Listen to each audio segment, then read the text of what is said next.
हाँ, तो कैसे हैं प्यारे बच्चों? आशा करता हूँ आप लोग ठीक होंगे, स्वस्थ होंगे और अपने पढ़ाई में बहुत ज़्यादा ही व्यस्त होंगे प्यारे बच्चों।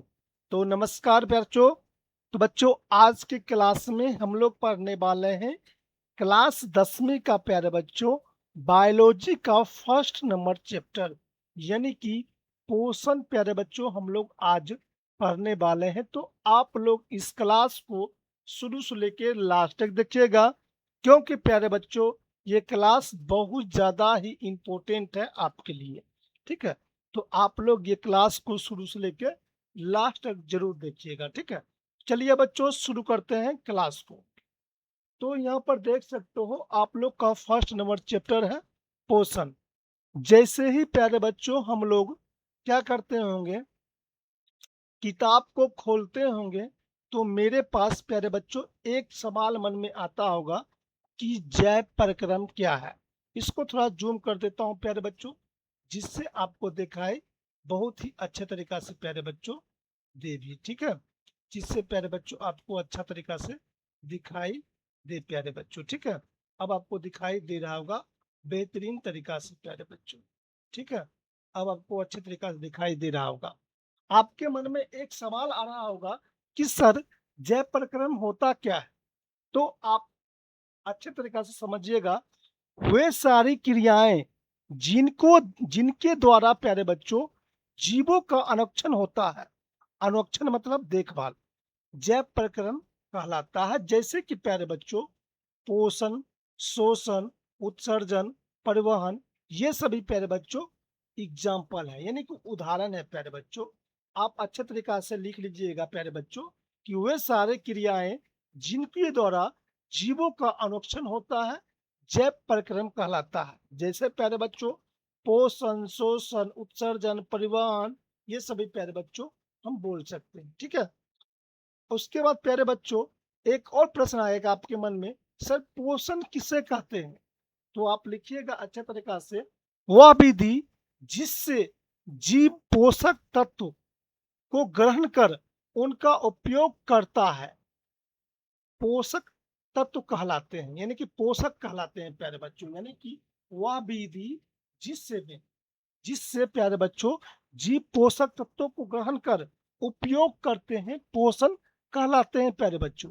और जीवों में प्यारे बच्चों पोषण मुख्यतः दो विधि द्वारा होता है। और जीवों में प्यारे बच्चों पोषक पोषण प्यारे बच्चों मुख्यतः दो विधि द्वारा होता है। पहला प्यारे बच्चों स्वपोषण होता है और दूसरा प्यारे बच्चों परपोषण होता है। ठीक है, तो आपके मन में आ रहा होगा कि सर स्वपोषण के बारे में बताइए। तो आप अच्छे तरीका से समझिएगा कि स्वपोषण में प्यारे बच्चों इस प्रकार के पोषण में जीव भोजन के लिए अन्य जीव पर निर्भर न रहकर अपना भोजन स्वयं संश्लेषित करते हैं। जैसे हरे पेड़ पौधे, मतलब कि प्यारे बच्चों स्वपोषण उसे कहते हैं जिसमें प्यारे बच्चों क्या करते हैं, जीव भोजन के लिए स्वयं यानी कि किसी पर आश्रित न रहकर स्वयं संश्लेषित करते हैं भोजन को, उसे हम क्या कहते हैं, स्वपोषण कहते हैं। जैसे प्यारे बच्चों जितना भी हरा पेड़ पौधा होता है। ठीक है, उसके बाद स्वपोषण क्या होता है सर? तो बच्चों आप लिखिएगा स्वपोषण पोषण की ऐसी विधि जिसमें जीव अपना भोजन स्वयं बनाते हैं, उसे स्वपोषण तथा उसे जीव को स्वपोषी भी कहते हैं। मतलब कि प्यारे बच्चों स्वपोषी हम उसे कहते हैं पोषण की ऐसी विधि जिसमें प्यारे बच्चों अपना भोजन स्वयं बनाते हैं, उसे स्वपोषण तथा उस जीव को स्वपोषी भी कहते हैं। जैसे जितना भी प्यारे बच्चों आपका हरा पेड़ पौधा है वो प्यारे बच्चों सब क्या है, स्वपोषी है, स्वपोषण है। ठीक है, समझ आ रहा है? जैसे कि प्यारे बच्चों सभी हरे पेड़ पौधे स्वपोषी होते हैं। इन पौधे में एक प्रकार की रचना यानी कि हरित लवक या क्लोरोप्लास्ट पाई जाती है। ठीक है, और क्लोरोप्लास्ट में हरे रंग का वर्णक परहरित या क्लोरोफिल पाया जाता है। मतलब कि प्यारे बच्चों हम लोग जो देखते होंगे पत्ता जो हरा है प्यारे बच्चों उसमें क्या पाया जाता है, उसमें प्यारे बच्चों परहरित जिसे हम लोग क्लोरोफिल कहते हैं प्यारे बच्चों। ठीक है, और क्लोरोफिल के कारण ही प्यारे बच्चों पत्तियों का रंग हरा होता है प्यारे बच्चों, अच्छे से समझिएगा आप लोग। ठीक है, अगला समझते हैं हम लोग। अगला है प्यारे बच्चों परपोषण। परपोषण क्या होता है सर? तो इस प्रकार के पोषण में जीव स्वयं भोजन संश्लेषित न कर अपने भोजन के लिए अन्य जीवों पर निर्भर रहते हैं। मतलब कि प्यारे बच्चों परपोषण हम उसे कहते हैं, इस प्रकार के पोषण में प्यारे बच्चों जीव क्या करते हैं, अपना भोजन जो स्वयं नहीं बना पाते हैं, दूसरे पर आश्रित रहते हैं, उसे प्यारे बच्चों परपोषण कहते हैं। जैसे कि मनुष्य, जानवर, कीड़े मकोड़े, ये सभी प्यारे बच्चों क्या है, परपोषण है। परपोषण है प्यारे बच्चों, समझ आ रहा है आपको? बिल्कुल आपको समझ आ रहा होगा। ठीक है, उसके बाद प्यारे बच्चों हम लोग समझते हैं, थोड़ा और समझते हैं प्यारे बच्चों यहाँ पर कि सर परपोषी क्या है। सर परपोषी क्या है? तो पोषण की ऐसी विधि प्यारे बच्चों जिसमें जीव अपना भोजन स्वयं नहीं बनाते हैं, बल्कि किसी दूसरे जीव पर निर्भर रहते हैं, उसे परपोषण या प्यारे बच्चों परपोषी कहते हैं। ठीक है, आपको क्लियर हो चुका है, आप समझ गए होंगे। मतलब कि प्यारे बच्चों पोषण की वैसी विधि जिसमें जीव अपना भोजन स्वयं नहीं बनाते हैं, बल्कि किसी दूसरे जीव पर निर्भर रहते हैं, उसे परपोषण तथा उस जीव को परपोषी भी कहते हैं। क्लियर हुआ? बहुत ही शानदार। चलिए अगला बात हम लोग समझते हैं। जैसे प्यारे बच्चों मनुष्य हो गया, जानवर, कीड़े मकोड़े, ये सभी प्यारे बच्चों क्या है, परपोषण है। परपोषण है। परपोषण प्यारे बच्चों मुख्यतः 3 प्रकार के होते हैं। परपोषण प्यारे बच्चों मुख्यतः कितने प्रकार के होते हैं? तो 3 प्रकार के होते हैं। कौन कौन होते हैं बच्चों? मृतजीवी होते हैं, परजीवी होते हैं और प्राणी संपोषण होते हैं बच्चों। समझ आ गया? यानी कि परपोषण मुख्यतः 3 प्रकार के होते हैं। पहला प्यारे बच्चों मितजीवी पोषण, परजीवी पोषण और प्राणी संपोषण होते हैं बच्चों। ठीक है, चलिए बच्चों हम लोग समझते हैं पहला मितजीवी पोषण के बारे में। इस प्रकार के पोषण में प्यारे बच्चों जीव मृत जंतु और पौधे के शरीर से अपना भोजन अपने शरीर की सतह से घुलित कार्बनिक पदार्थ के रूप में क्या करते हैं बच्चों, अवशोषित करते हैं। जैसे प्यारे बच्चों गोबर, छत्ता, कवक इत्यादि। मतलब कि यहाँ पर समझिएगा मृत जीव में प्यारे बच्चों इस प्रकार के पोषण में प्यारे बच्चों जीव मृत जंतु और पौधे के शरीर से अपना भोजन अपने शरीर की सतह से घुलित कार्बनिक पदार्थ के रूप में अवशोषित करते हैं। जैसे प्यारे बच्चों गोबर, छत्ता, कवक, ये सभी प्यारे बच्चों मृत जीवी के उदाहरण हैं। ठीक है, क्लियर हुआ? यहाँ तक समझिए आप लोग, बहुत ही शानदार। चलिए अगला हम लोग समझते हैं। मृतजीवी को अपघटक भी कहते हैं। याद रखिएगा बच्चों, मृतजीवी को अपघटक भी कहते हैं और मृतजीवी पोषण करने वाले जीव मृतजीवी कहलाते हैं। और जितना भी प्यारे बच्चों मृतजीवी पोषण करने वाले जीव होते हैं वो मृतजीवी कहलाते हैं।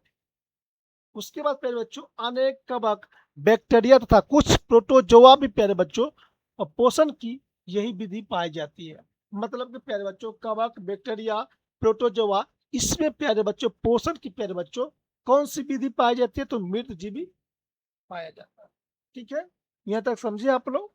उसके बाद अगला आप प्यारे बच्चों समझिएगा परजीवी। प्यारे बच्चों इस प्रकार के पोषण में जीव दूसरे प्राणी के संपर्क में अस्थायी या अस्थायी रूप से रहकर उससे अपना भोजन प्राप्त करते हैं। मतलब कि प्यारे बच्चों परजीवी में हम लोग समझेंगे कि इस प्रकार के पोषण में प्यारे बच्चों जीव दूसरे प्राणी के संपर्क में अस्थायी या अस्थायी रूप से प्यारे बच्चों रख अपना भोजन प्राप्त करते हैं।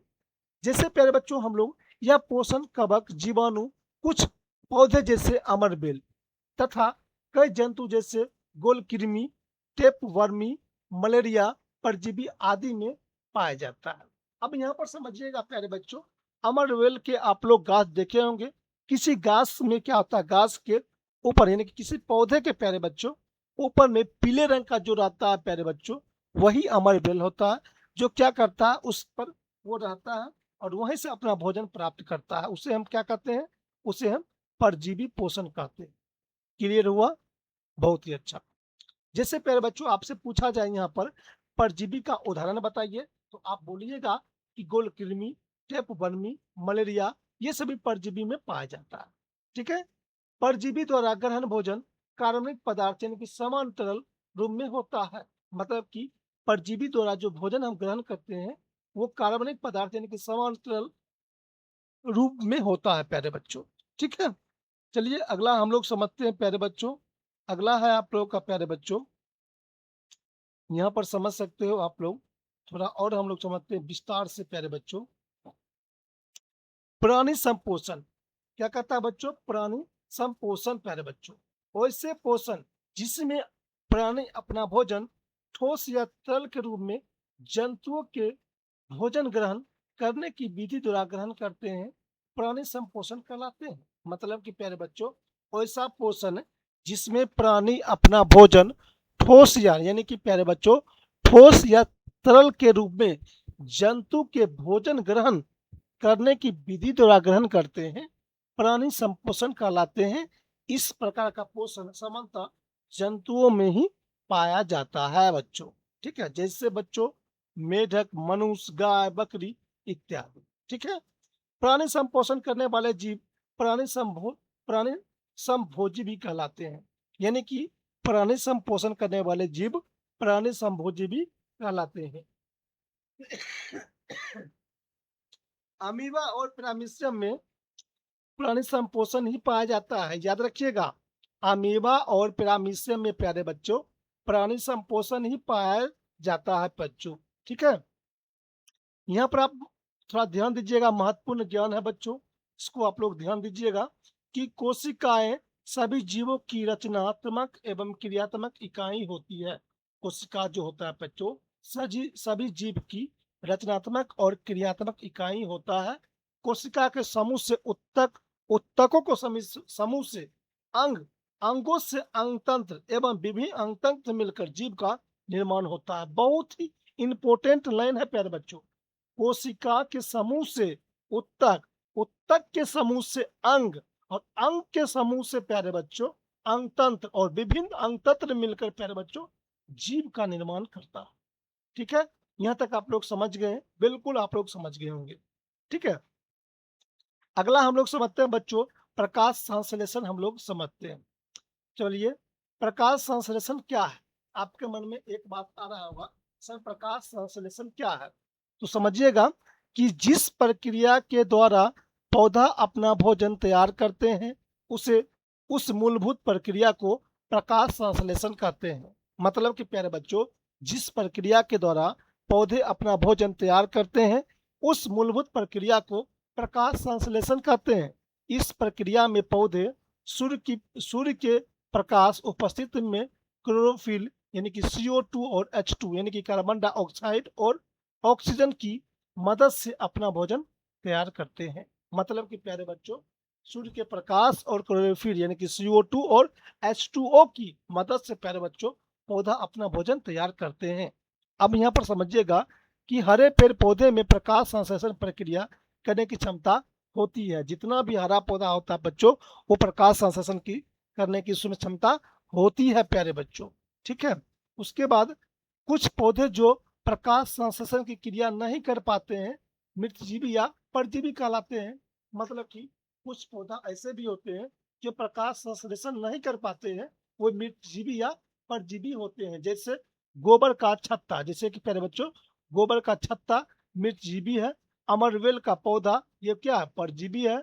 ठीक है? समझ आ रहा है आपको? उसके बाद प्रकाश संश्लेषण की क्रिया के लिए 4 आवश्यक कच्चे पदार्थ के नाम लिखिए।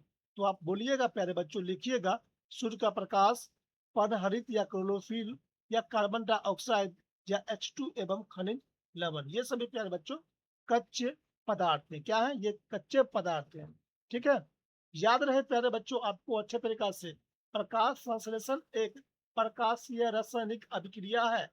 प्रकाश संश्लेषण एक प्रकाशीय रासायनिक अभिक्रिया है। प्रकाश संश्लेषण में विकिरण ऊर्जा को रासायनिक ऊर्जा में क्या करता है? बदलता है प्यारे बच्चों। ठीक है? प्रकाश संश्लेषण के दौरान बना भोजन स्टार्च या मंड के रूप में संचित होता है। यानी कि प्रकाश संश्लेषण के दौरान जो भोजन बनता है प्यारे बच्चों, वो स्टार्च या मंड के रूप में प्यारे बच्चों संचित रहता है।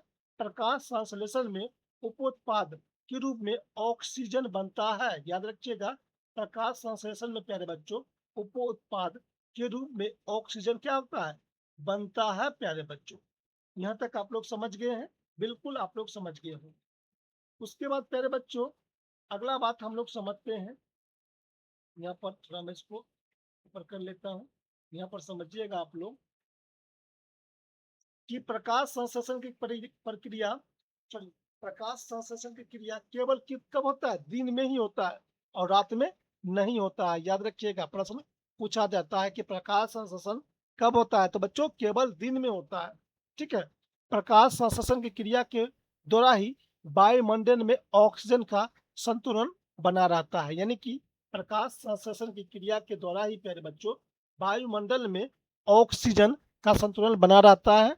और प्रकाश संश्लेषण की क्रिया शुरू से अंत तक एक क्लोरोप्लास्ट में ही होता है। और प्रकाश संश्लेषण की क्रिया प्यारे बच्चों शुरू से लेकर अंत तक प्यारे बच्चों क्लोरोप्लास्ट में ही होता है। ठीक है, पत्तियों को प्रकाश संश्लेषण अंग एवं हरित लवक को प्रकाश संश्लेषित अंगक कहते हैं। यानी कि पत्तियों को प्यारे बच्चों प्रकाश संश्लेषित अंग एवं हरित लवणों को प्यारे बच्चों प्रकाश संश्लेषित अंगक भी कहते हैं।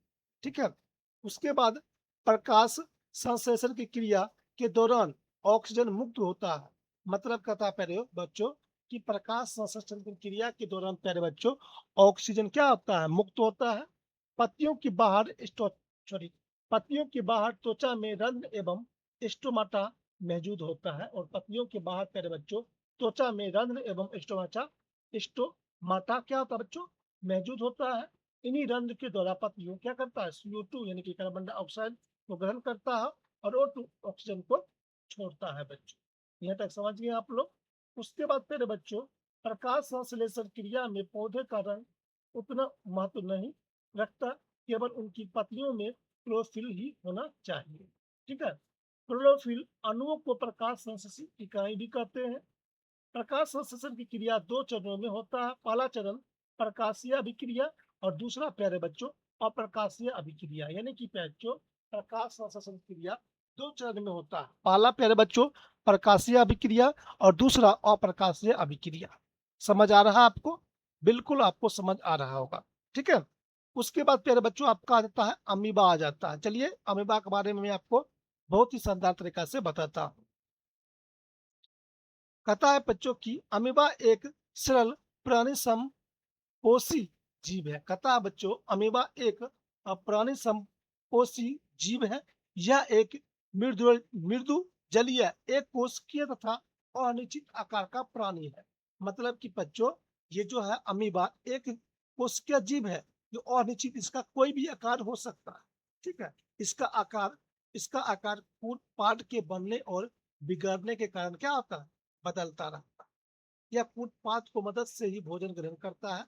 अमीबा अपना भोजन कूट पात के मदद से ही बच्चों क्या करता है, भोजन को ग्रहण करता है। ठीक है, अमीबा को भोजन शैवालों के छोटे छोटे टुकड़े, बैक्टीरिया, डायटम एवं अन्य छोटे एक कोशिकीय जीव तथा मृत कोशिकाओं, पौधे के छोटे छोटे टुकड़े इत्यादि हैं। ठीक है बच्चों, अमीबा में पोषण, अंतःग्रहण, पाचन तथा बहिष्करण प्रक्रिया पूर्ण होता है। मतलब कि प्यारे बच्चों अमीबा में पोषण, अंतःग्रहण, पाचन तथा बहिष्करण प्रक्रिया के द्वारा ही होता है।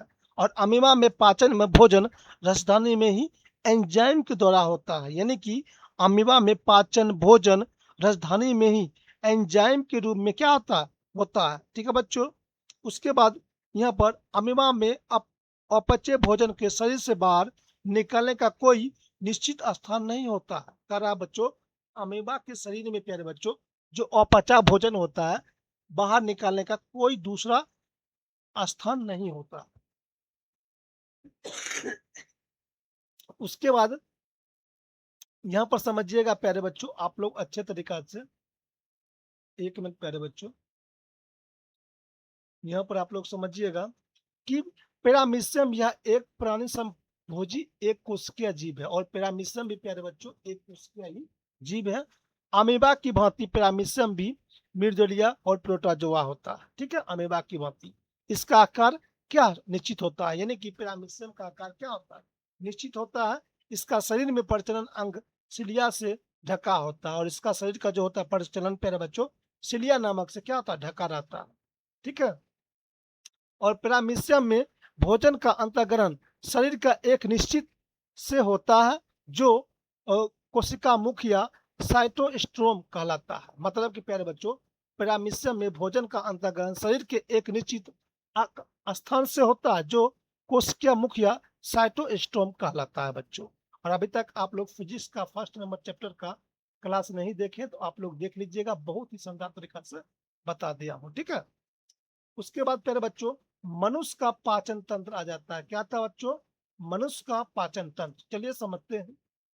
मनुष्य तथा सभी उच्च श्रेणी के जंतु में पोषण के पाचन के लिए विशेष अंग होते हैं, जो आहार नाल कहलाते हैं। मतलब कि बच्चों आहार नाल किसे कहते हैं, तो मनुष्य तथा सभी उच्च श्रेणी के जंतु में भोजन के पाचन के लिए बच्चों विशेष अंग होते हैं, जो आहार नाल कहलाते हैं। ठीक है, उसके बाद आहार नाल से संबंधित पाचन ग्रंथि और पाचन क्रिया मिलकर पाचन तंत्र का क्या करता है बच्चों, निर्माण करता है। ठीक है, उसके बाद यहाँ पर समझिएगा आहार नाल या एक कुंडली रचना है, जिसकी लंबाई 8 से 10 मीटर तक होती है, या मुख गुहा से शुरू होकर मल द्वार तक फैली होती है। मतलब कि प्यारे बच्चों आहार नाल की प्यारे बच्चों लंबाई 8 से 10 मीटर होता है, जो कहाँ से प्यारे बच्चों, मुख गुहा से शुरू होकर मल द्वार तक प्यारे बच्चों फैला रहता है। मुख गुहा आहार नाल का पहला भाग है, यह ऊपरी निचले जबड़े से घिरा होता है। मुख गुहा में जीभ तथा दांत भी होते हैं बच्चों। ठीक है, उसके बाद यहाँ पर समझिएगा कि हमारे मुख गुहा में 3 जोड़े लाल ग्रंथि पाई जाती है। मतलब कि प्यारे बच्चों हमारे जो मुख होते हैं उसमें 3 जोड़े लाल ग्रंथि पाए जाती हैं, और लाल ग्रंथि से निकलने वाले सबसे प्रमुख एंजाइम टाइलिन है। मतलब कि टैलिन के कारण ही प्यारे बच्चों हमारा भोजन पाचन होता है, और भोजन का पाचन मुख गुहा से ही प्रारंभ होता है। ठीक है, और टैलिन कार्बोहाइड्रेट का पाचन करता है, यानी कि टैलिन जो होता है प्यारे बच्चों एंजाइम, वो क्या करता है, कार्बोहाइड्रेट का पाचन करता है। जीभ की ऊपरी सतह पर कई छोटे छोटे अंकुर होते हैं, जिन्हें हम स्वाद कलियां कहते हैं। ठीक है बच्चों, यहाँ तक आप लोग समझ गए हैं, बिल्कुल आप लोग समझ गए होंगे। जो आपके जीभ पर प्यारे बच्चों छोटे छोटे दाने टाइप के होंगे, उससे हम स्वाद कलियां कहते हैं। क्या कहते हैं, स्वाद कलियां कहते हैं बच्चों। ठीक है, उसके बाद बच्चों यहाँ पर आप लोग समझिएगा थोड़ा और बेहतरीन तरीका से। इन्हीं स्वाद कलियां के द्वारा भोजन के मीठा, खरा, खट्टा और कड़वा आदि का ज्ञान होता है। और यही छोटे छोटे दाने टाइप के जो रहते हैं बच्चों, इसी के द्वारा हमें ये पता चलता है कि खट्टा है, ये मीठा है, ये प्यारे बच्चों कड़वा है, इसका हमें अनुभव होता है। ठीक है, उसके बाद दांत के बारे में जानकारी हमें बहुत जरूरी है। ठीक है, तो दांत का वह भाग जो मसूड़ों में घसा होता है, जड़ कहलाता है। मतलब के प्यारे बच्चों हमारे पास जो दांत होते हैं वो मसूड़ों में क्या होता है बच्चों, घसा होता है। ठीक है, उसे हम जड़ कहते हैं।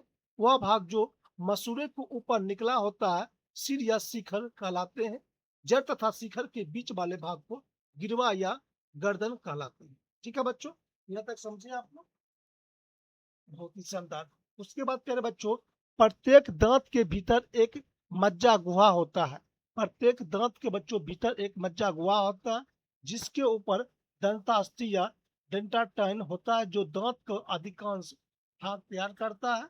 यह हड्डी से अधिक मजबूत तथा पीले रंग की होती है। मतलब कि प्यारे बच्चों यहाँ पर समझिएगा, दांत जो होता है प्यारे बच्चों हड्डी से भी बहुत ज्यादा मजबूत होता है तथा पीले रंग की होती है। और डेंटाइन के ऊपर इनामेल की एक कड़ी परत होती है, जो दांतों की सुरक्षा प्रदान करता है। यानी कि दांतों का सुरक्षा प्रदान कौन करता है, तो इनामेल करता है। ठीक है, मानव शरीर की सबसे कठोर भाग दांत का इनामेल ही होता है, और मानव शरीर का सबसे कठोर भाग क्या होता है बच्चों, इनामेल ही होता है। दांत भोजन को काटने तथा चबाने की कार्य करता है। ठीक है, और एक वयस्क व्यक्ति के मुख में 32 दांत होते हैं, और 4 दांत, और दांत क्या होता है, 4 प्रकार के होते हैं। पहला कतरनक या इंसाइजर, भेदक या केनाइन, अग्रक चवर्णक या प्रीमोलर, या फिर बच्चों चवर्णक या मोलर। ये होते हैं बच्चों दांत के प्रकार। अगला आता है बच्चों दांत में अम्लता बढ़ जाने के कारण दांतों का खराब हो जाना दंत अस्थियच्छा कहलाता है। अगर प्यारे बच्चों दांत अम्लता बढ़ जाने के कारण प्यारे बच्चों दांत खराब हो जाता है, जिससे हम प्यारे बच्चों दंत अस्थियक्ष कहलाते हैं। ग्रासनली मुख गुहा का पिछला भाग ग्रासनली कहलाता है और इसमें दो छिद्र होते हैं, जिसे हम निगल द्वार और आहारनाल जो आहारनाल के अगले भाग ग्रासनली में खुलता है तथा कंठ द्वार जो श्वास नली में खुलता है बच्चों, जिसे हम लिपि कहते हैं। ठीक है।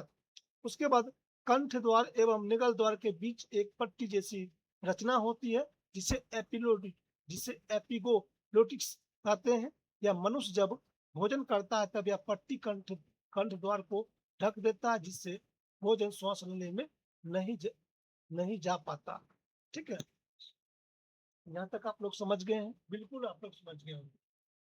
उसके बाद पहले बच्चों आपका आता है कि मुख गुहा से लार से सना हुआ भोजन निगल द्वार के द्वारा ग्रास में नली में पहुंचता है और ग्रास नली से होते हुए भोजन आमाशय में पहुंचता है और ग्रास नली में भोजन का पाचन नहीं होता है बच्चों। ठीक है बच्चों, चलिए बच्चों अब हम लोग चलते हैं आमाशय की ओर। हम लोग चलते हैं आमाशय के बारे में हम लोग जानेंगे। यह एक चौड़ी थैली जैसी रचना है जो उदर गुहा के बाएं ओर से शुरू होकर अनुपस्थ दिशा में फैली होती है। यानी कि प्यारे बच्चों आमाशय एक चौड़ी थैली है जिसे रचना होती है उदर गुहा के बाएं ओर से शुरू होकर अनुप्रस्थ दिशा में फैली होती है बच्चों। ठीक है। उसके बाद प्यारे बच्चों हम लोग समझेंगे और थोड़ा बहुत ज्यादा। अगर क्लास पसंद आ रहा है तो वीडियो को लाइक और शेयर करते चलिएगा। आमाशय का अग्रभाग कार्डिक एक मतलब कि पचो तथा पिछड़ा भाग पालोरिक भाग कहलाता है। मतलब कि आमाशय का अग्र भाग को प्राडी एक कहते हैं तथा पिछला भाग को प्यारे बच्चों पाइलोरिक भाग कहते हैं। ठीक है। उसके बाद प्यारे बच्चों जठर ग्रंथि को कोशिका 3 प्रकार की होती है। यानी कि जठर ग्रंथि की कोशिका 3 प्रकार की होती है। श्लेष्मा या म्यूकस कोशिका, भित्ति या अम्लजन कोशिका, तीसरा प्यारे बच्चों मुख या जैमोजिन कोशिका। ये प्यारे बच्चों जठर ग्रंथि का 3 प्रकार के होते हैं। ठीक है। आपके यहाँ पर कुछ और आता है बच्चों, इन तीनों प्रकार के कोशिका को स्राव को सम्मिलित रूप जठर रस कहलाता है। यानी कि ये तीनों प्यारे बच्चों कोशिका को स्राव को सम्मिलित रूप को जठर रस कहते हैं। ठीक है। और जठर रस में हाइड्रोक्लोरिक अम्ल, म्यूकस या श्लेष्मा तथा निष्क्रिय पेप्सोनोज भी पाया जाता है। मतलब कि प्यारे बच्चों जठर रस में हाइड्रोक्लोरिक अम्ल, म्यूकस या श्लेष्मा पाया भी जाता है।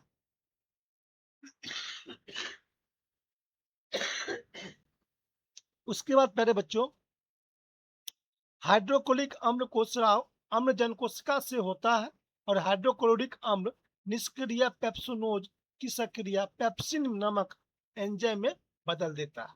क्या होता है बच्चों, यहाँ पर समझिएगा आप लोग कि हाइड्रोक्लोरिक अम्ल के स्राव अम्लजन कोशिका से होता है और हाइड्रोक्लोरिक अम्ल निष्क्रिय पेप्सोनोज की सक्रिया पेप्सिन नामक एंजाइम में बदल देता है। ठीक है। उसके बाद पेप्सिन भोजन के प्रोटीन पर कार्य कर उसे पेप्टोन में बदल देता है और पेप्सिन जो होता है प्यारे बच्चों भोजन के प्रोटीन पर कार्य कर उसे पेप्टोन यानी कि पेप्टोन में बदल देता है बच्चों। ठीक है। उसके बाद यहाँ पर आता है कि हाइड्रोक्लोरिक अम्ल जीवाणुनाशक की तरह भी कार्य करता है तथा भोजन के साथ साथ आने वाले बैक्टीरिया को भी नष्ट कर देता है। म्यूकस को स्राव म्यूकस कोशिका से होता है और म्यूकस आमाशय की दीवार तथा जठर ग्रंथि को हाइड्रोक्लोरिक अम्ल तथा एंजाइम में पेप्सिन को क्या करता है, सुरक्षा प्रदान करता है। कौन? हाइड्रोक्लोरिक अम्ल। मनुष्य की आमाशय में प्रतिदिन लगभग 3 लीटर जठर रस स्रावित होता है। यानी कि बच्चों मनुष्य का जो आमाशय में प्रतिदिन लगभग 3 लीटर जठर रस क्या होता स्रावित होता है और आमाशय की ग्रंथि से कभी कभी अत्यधिक अम्लीय स्राव होने लगता है, जिससे कारण इसकी दीवार को सुरक्षा रखने वाले म्यूकस का स्राव क्या होता बच्चों, घट जाता है। ठीक है। उसके बाद ऐसी स्थिति में आमाशय की दीवार की आंतरिक स्तर में कहीं कहीं गोलाकार अंदर की ओर धसी हुई घाव निकल जाते हैं। ऐसे घाव अल्सर या घाव या पेप्टिक अल्सर कहलाते हैं। ठीक है।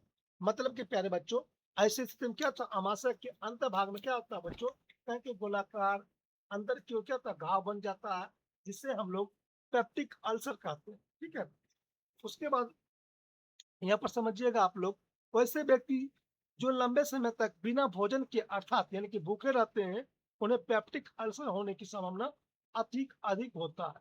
मतलब कि कोई व्यक्ति अगर ज्यादा समय तक भूखा रहता है, उसे पेप्टिक अल्सर होने का चांस बहुत ज्यादा हो जाता है।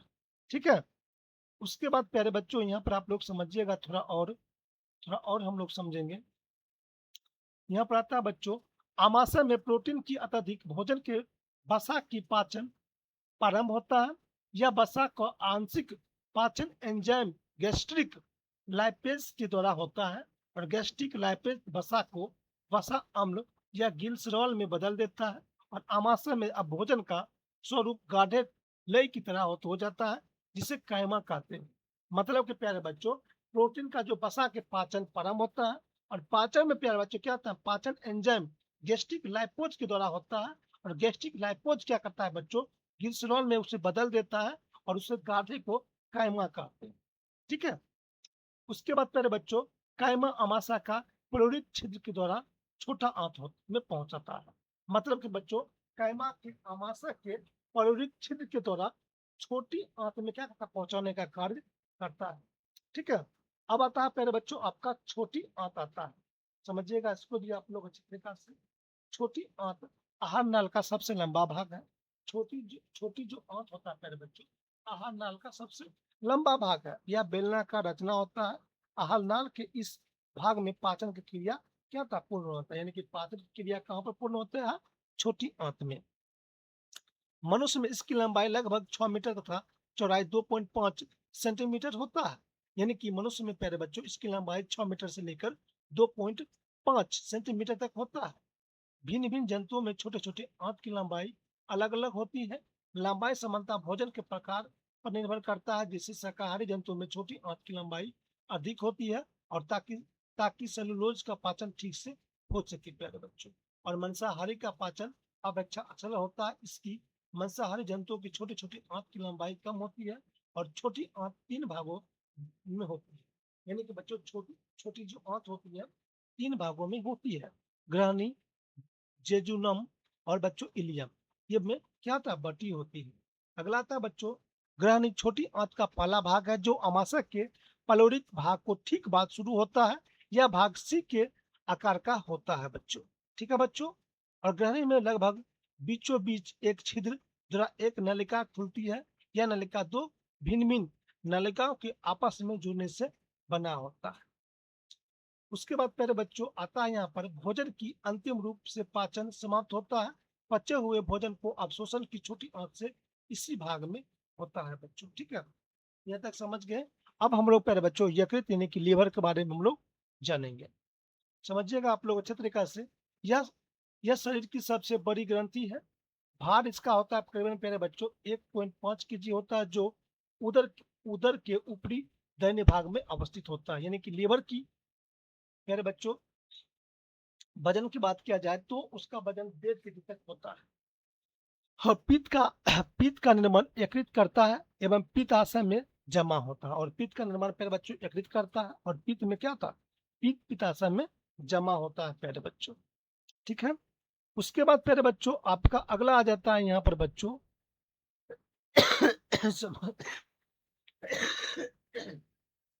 समझिएगा आप लोग, तबियत थोड़ा डाउन है बच्चों। पीत गाढ़े एवं हरा रंग का क्षारीय द्रव्य है। इसमें कोई एंजाइम नहीं होता, और पीत में प्यारे बच्चों कोई एंजाइम नहीं होता। पीत के निम्नलिखित दो दो मुख्य कार्य होते हैं। पहला प्यारे बच्चों, पीत अमाशय से ग्रहणी में आए अम्लीय क्राइम की अम्लता को नष्ट कर देता है, उसे क्षारीय भी बना देता है, ताकि अग्नाशय रस के एंजाइम उस पर क्रिया कर सके। पीत के लवणों की सहायता से भोजन के वसा को विखंडन तथा पायसीकरण होता है, ताकि वसा को तोड़ने वाले एंजाइम उस पर आसानी से क्रिया कर सके प्यारे बच्चों। ठीक है बच्चों, यहाँ तक समझ गए आप लोग। अब आपका आता है अग्नाशय आता है। अमाशय के ठीक नीचे तथा ग्रहणी को घिरे पीले रंग का एक ग्रंथि होता है, जो अग्नाशय कहलाता है। अग्नाशय में अनेक एंजाइम, अग्नाशय रस में किप्सिन, एमाइलेज, लैपिस, न्यूक्लियस, न्यूक्लियस नामक एंजाइम भी पाया जाता है। आपसे पूछा जाता है बच्चों अग्नाशय में कौन सा से एंजाइम पाए जाते हैं, बोलिएगा अग्नाशय में प्यारे बच्चों टिप्सिन पाया जाता है, एमाइलिस पाया जाता है, लाइपेस पाया जाता है, ये सभी प्यारे बच्चों एंजाइम पाया जाता है। ठीक है, अगला आता है बच्चों, इसमें इंसुलिन नामक हार्मोन निकलता है, इसी हार्मोन को कमी से मधुमेह नामक रोग होता है। और बच्चों क्या आता है बच्चों, यहाँ पर समझिएगा, इंसुलिन यानी कि इंसुलिन नामक हार्मोन निकलता है और हार्मोन की कमी से प्यारे बच्चों मधुमेह मधुमेह रोग होता है। अगला आता है बच्चों बड़ी आंत आता है, चलिए इसके बारे में हम लोग समझते हैं। कहता है कि छोटी आंत आहार नाल के अगले भाग होता, छोटी आंत बच्चों आहार नाल के अगले भाग बड़ी आंत में खुलता है और बड़ी आंत दो भागों में बटा होता है। पहला ये भाग कोलन तथा मलाशय तथा रेक्टम कहलाते हैं। मतलब प्यारे बच्चों ये कोलम तथा मलाशय के रेक्टम कहते हैं। और बच्चों यहाँ पर समझिएगा, छोटी आंत तथा बड़ी आंत से जोड़ने पर एक छोटी नली होती है जिसे सीक्रम कहते हैं, सीकम कहते हैं। ठीक है, और सीकम के शीर्ष पर एक उंगली जैसी रचना होती है जिसका सिरा बंद होता है। यह रचना अपेंडिक्स कहलाता है। क्या कहलाता है? अपेंडिक्स कहलाता है बच्चों। और मनुष्य के आहार नाल में अपेंडिक्स की कोई कार्य नहीं होता, और अपेंडिक्स का कोई कार्य नहीं होता। ठीक है, और अपेंडिक्स एक अपशिष्ट अंग है, और अपेंडिक्स प्यारे बच्चों एक अपशिष्ट अंग है। अपचय भोजन इलियम में कोलन से होते हुए रेक्टम में पहुंच जाता है। ठीक है, उसके बाद बड़ी आंत की इस भागों में अपचय भोजन को अतिरिक्त जल भी अवशोषित हो जाता है। और बड़ी आंत में क्या आता है, इन भागों में अपना भोजन को अतिरिक्त जल भी अवशोषित हो जाता है बच्चों। उसके बाद समझते हैं थोड़ा और बच्चों हम लोग। उसके बाद यहाँ पर दिया गया है बच्चों कि अंत में अपचय भोजन मल के रूप में अस्थायी या रेक्टम में संचित होता है, यह जहाँ से वह समय समय पर मल द्वार के रास्ते से शरीर से बाहर निकल जाता है। ठीक है बच्चों, यहाँ तक आप लोग समझ गए और आपका यहीं पर चैप्टर समाप्त हो जाता है। ठीक है बच्चों, अब आपका प्यारे बच्चों लघुत्तरीय प्रश्न आ जाता है। इसके बारे में प्यारे बच्चों मैं आपको अगला क्लास में बताऊंगा और जितनी भी आपके लिए लेके आऊंगा। अगर आपको प्यारे बच्चों क्लास पसंद आया होगा तो वीडियो को लाइक करिएगा, शेयर करिएगा। चैनल पहली बार आए हैं तो चैनल को जरूर सब्सक्राइब कर लीजिएगा। ठीक है, मिलते हैं आपसे अगले वीडियो में। तब तक नमस्कार प्यारे बच्चों, बेस्ट ऑफ लक, जय हिंद मेरे प्यारे बच्चों।